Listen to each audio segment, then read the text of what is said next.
Welcome back to Tech Garage, presented by RockAuto.com. Now, Brian, go with me here. You ready? Yeah. Knock, knock. Who's there? Sensor. Sensor who? Knock sensor. Come on, man, go with me here. Hey, this Garage Ed is all about the knock sensor. What is it? What does it do? And how does the computer realize it's doing it? Well, we're going to talk about that.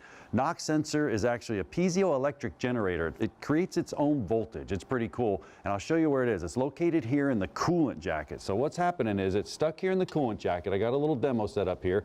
And you can see the piston inside of here. So that would be the cylinder. So I submerge it down in the coolant, and the piston inside of there starts to rattle or ping a little bit. Well, what happens when it starts to rattle or ping? It's actually normal. It gets up to timing, starts to rattle or ping.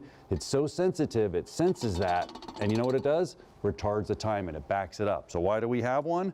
Well, real simple. We're going to control the timing perfectly. Well, I creep up a little bit, knocking, I creep back. I creep up a little bit, knocking, I creep back. So I'm right on that threshold of perfect timing. And here it is right here on the board. This is a knock sensor located right there.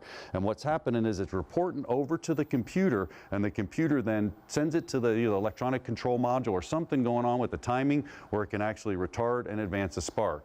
And if I turn it on right there, you can see it's sending a reference. Now this is pretty cool because I can come over here and I can tap this. And when I tap it, watch the screen. Now I'm really lightly going to tap it. So as I tap it, it sees that vibration. Vibration goes away, it sees the vibration. So that's what the computer's looking for. Now it retards that timing. And think about this for a minute. You know, octane rating in gas, that's actually the ability to withstand knock. So you get some 93 octane in there, you're maybe advancing the timing a little bit more because the knock sensor's not picking up because you're running that good gasoline, you're going to get better performance. So I go put some cheap grade gas in there. Well, what's happening? It's knocking, retarding the timing, it's knocking, retarding the timing. So what do? You push the gas more to the floor. So you get you some good gas, stop that knock. Now Brian's got a really cool demo set up so he can actually show it to you in action on the car. Well, to show you how this works, we've got the Bluetooth connector hooked into the OBD2 port inside. We've got the big screen up so you can see this versus my phone. And folks, don't try this at home. Literally, we're going to simulate a knock on the engine. I can promise you that that knock sensor is clear up under the exhaust manifold, and you just can't get to it from here, not easily. But I'm still kind of getting over John's really bad knock-knock joke, so I grabbed a big breaker bar when I was thinking about him, and I'm going to put it down here right next to the sensor. And I'm going to wrap this, and you're going to see on the screen the knocking happen. Simulating it, keys on, OBD2 connector is connected. Here we go.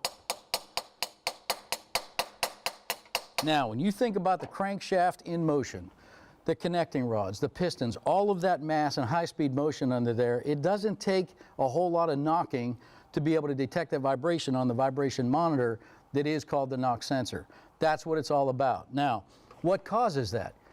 Carbon's as guilty as it comes. Carbon builds up on valves. You can get carbon throughout the engine, throughout the entire combustion process that over time can cause imperfections in detonation, in where it detonates inside the cylinder. All types of carbon tracking problems can cause knocking.